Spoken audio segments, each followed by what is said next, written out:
గారా కాదు సాంఘవి గారు రేవంత్ రెడ్డి గారు అబద్ధాలు మానుకొని వైట్ పేపర్ రిలీజ్ చేయాలి. మా సూటి డిమాండ్ ఏంటంటే నువ్వు ఇప్పుడు గప్పాలు కొట్టుకున్నాడు కాదు, ఇప్పుడు ఫేక్ ప్రచారం చేసుకున్నాడు కాదు. మాకు తెలుసు నువ్వు ఈ పంప్డ్ స్టోరేజ్ కూడా ఎందుకు మొదలు పెడుతున్నావు. ఒకటి ఇటు మెగా కృష్ణారెడ్డికి ఇవ్వడానికి, ఇంకోటి వారి మిత్రులు సీఎం రమేష్ గారికి కూడా ఇవ్వడానికి అని మాకు సమాచారం ఉన్నది. ఈ ఓమర్ షేజాద్లను ఈ మిగతా ఈ బోగస్ కంపెనీలను ఒక ముఖ్యమంత్రి స్థాయిలో పోయి నువ్వు కలిసినప్పుడు నిజంగా ఇవాళ జాతీయ స్థాయిలో అవమానం అవుతున్నది. రేవంత్ రెడ్డి గారు గతంలో పోయినప్పుడు ఏదో న్యూక్లియర్ చైన్ థియరీ అని చెప్పారు. ఇది ఎక్కడ పంచాయతీ, న్యూక్లియర్ చైన్ థియరీ ఏంటిది అని. ఏమన్నా తెలంగాణలో న్యూక్లియర్, అమెరికా వాళ్ళు పరేషాన్ అయ్యేటట్టున్నారు. న్యూక్లియర్ టెస్టింగ్ ఏమైనా చేస్తున్నారా తెలంగాణలో? న్యూక్లియర్ మిసైల్స్ ఏమన్నా జరుగుతున్నాయి? ఎందుకంటే అమెరికా వాళ్ళు కూడా అలర్ట్ ఉంటారు. మన దగ్గర పోక్రాను ఇవి అయినప్పుడు ఇవన్నీ ఉంటుంది కదా, అంతర్జాతీయ అంశాలు కదా. సడన్గా ఈ ముఖ్యమంత్రి వచ్చి దావోస్లో వచ్చి న్యూక్లియర్ చైన్ థియరీ అని అన్నాడు. అదే అయిపోయా. ఈసారి ఐటీ వాళ్ళని అందరిని అవమానపరిచారు. మేము ఓన్లీ కేటీఆర్ గారిని కాదు, కేటీఆర్ గారు కూడా బాధపడ్డది ఏంటంటే మొత్తం ఐటీ ఎంప్లాయీస్ని. చంద్రబాబు నాయుడు గారు ఐటీని నేనే తీసుకొచ్చినా అని చెప్తారు. రాజీవ్ గాంధీ గారు కంప్యూటర్ నేనే చేసిన, రేవంత్ రెడ్డి గారే చెప్తారు కదా. చార్ల్స్ బబేజ్ కాదు, Rajiv Gandhi is the father of computers అని రేవంత్ రెడ్డి గారే చెప్తారు. రాహుల్ గాంధీ గారు కూడా టెక్ ఫర్మ్లో పనిచేసారు, back ops private limited. MP కాకముందు రాహుల్ గాంధీ గారు కూడా హీ వాజ్ అ టెక్కీ. కానీ నువ్వు ఇవాళ ఏమని చెప్తావు? నేను లీడర్ని, నేను పోటును. కేటీఆర్ గారు కేవలం ఐటీ ఎంప్లాయీ, ఆయనకు వర్కర్ మైండ్ సెట్టే ఉంటుంది, ఆయన పాలసీస్ చేయలేరు. టీఎస్ ఐపాస్ ఎవరు చేసిర్రు? కేటీఆర్ గారి వర్క్, కేసీఆర్ గారి విజన్, అవి రెండింటితోని టీఎస్ ఐపాస్ వచ్చింది. TS hub, TS works policies నుంచే కదా పుట్టినాయి. ఇవాళ నువ్వు ఇవాళ రిలీజ్ చేసిన ఎలక్ట్రిక్ వెహికల్స్ కూడా ఆ జియో ఓపెన్ చేసి చూడు, దాని వెనుక మొత్తం కూడా ఎలక్ట్రిక్ వెహికల్ ఈవీ పాలసీ ఎవరు చేసిర్రు? గత ప్రభుత్వం. ఎవరు ఐటీ శాఖ మంత్రి? కేటీఆర్ గారు. ఎవరు ముఖ్యమంత్రి? కేసీఆర్ గారు. నీకు కేసీఆర్ గారి పేరు తీసుకోనికి నామోషిగా ఉన్నది. దావోస్లో ఒక స్క్రిప్ట్ రాసిచ్చారు ఎవరో, నరసింహరావు, పివి నరసింహారావు. ఆయన నరసింహరావు కాదు, అందరూ అంటున్నారు పివి నరసింహారావు గారు.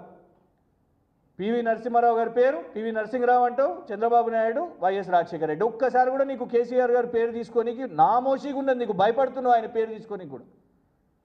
కానీ ఇవాళ నువ్వు ఏ డావోస్కి అయితే వెళ్ళినావో ఆ Davos founder professor class swab వారే కేసీఆర్ గారికి లేఖ రాసి ఆహ్వానించారు గతంలో. That is the work of KCR గారు. ఇవాళ వాళ్ళ పేర్లు చెప్పుకొని నువ్వు ప్రచారం చేసుకోబడుతుంది. ఐటీ ఎంప్లాయీస్ లీడర్లు కాలేరట, ఐటీ ఎంప్లాయీస్ బిజినెస్ లీడర్స్ అయినరు. ఇవాళ డొనాల్డ్ ట్రంప్ వెనుక గెలుపుకు కారణమైన ఎలాన్ మస్క్, ఆయన టెక్కీయే. అమెరికా రాష్ట్ర అధ్యక్షుడి గెలుపుకు వెనుక ఉన్న ఎలాన్ మస్క్ ఎవరైతే ఉన్నారో ఆయన టెక్కీయే.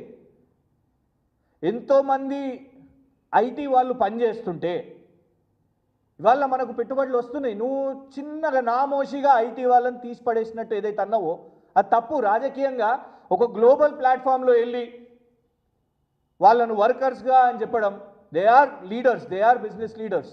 వాళ్ళ మనం ముందుకు పోతున్నాం. నువ్వు అట్లాంటి దావోస్కి నువ్వు పోయి పెట్టుబడులు తీసుకొని వస్తున్నావు అంటే డెఫినెట్గా వాళ్ళందరూ ఒక వర్క్ ఫోర్స్గా పనిచేస్తున్నారు కాబట్టి.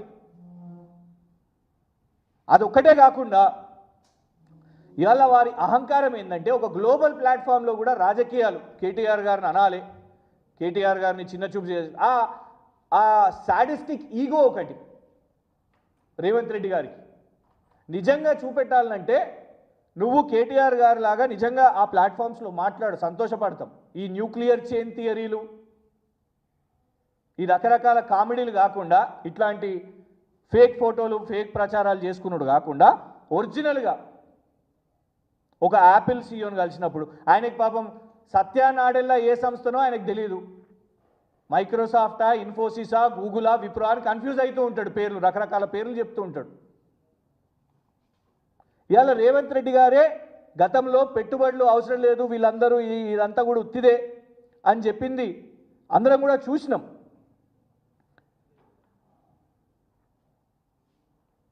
గత ప్రభుత్వం చేసిన మంచి పనులను కొనసాగిస్తూ నువ్వు ఉన్న క్రెడిట్ గత ప్రభుత్వానికి ఇవ్వాలి. ఇవాళ నువ్వు ఇన్ని డేటా సెంటర్స్ని తీసుకొని వస్తున్నావు కదా, అసలు డేటా సెంటర్ ఎందుకు వస్తుంది? ఎట్లొస్తుంది డేటా సెంటర్? విద్యుత్ సరఫరా నిరంతరాయంగా ఉంటేనే డేటా సెంటర్స్ వస్తాయి. Data centres need a lot of electricity. చాలా విద్యుత్ అవసరం. కేసీఆర్ గారి ప్రభుత్వం విద్యుత్ సమస్య లేకుండా ఈ రాష్ట్రంలో చేసింది కాబట్టే ఇన్ని డేటా సెంటర్లు వస్తున్నాయి. ఇవాళ నువ్వు అనౌన్స్ చేస్తున్న డేటా సెంటర్లు కూడా గతం 2014 కంటే ముందు తెలంగాణ రాష్ట్రంలో ఒక్క డేటా సెంటర్ అని ఉందా? 2014 తర్వాత ఎన్ని డేటా సెంటర్స్ ఇక్కడికి వచ్చినాయో ఆలోచించాలి. అలాంటిది అవగాహన లేకుండా ఉత్తిగా పోయి ప్రచార ఆర్భాటం కోసం, అంకెల గారడి కోసం చంద్రబాబు నాయుడు గారు బిల్ గేట్స్ని కలిసిరు. నువ్వు పోయి మేఘా కృష్ణారెడ్డిని, పిచ్చారెడ్డిని వాళ్ళను పోయి కలిసి వస్తావు. నువ్వు వాళ్ళని కలవడానికి గక్కడి దాకా ఎందుకు? ఇక్కడనే కలువు, హైదరాబాద్లో అయిపోతుంది. రెగ్యులర్గా కలుస్తూనే ఉంటావు కదా, కలిసి లావాదేవీలు కూడా అవుతున్నాయి. సో దావోస్ మళ్ళొకసారి బోగస్. వారు నిరూపించుకోవాలనుకుంటే ఓపెన్గా వైట్ పేపర్ రిలీజ్ చేయండి. కేవలం ఇది ఒకటే కాదు, గత సంవత్సరంలో రేవంత్ రెడ్డి గారు 40,000 కోట్లను ఏదైతే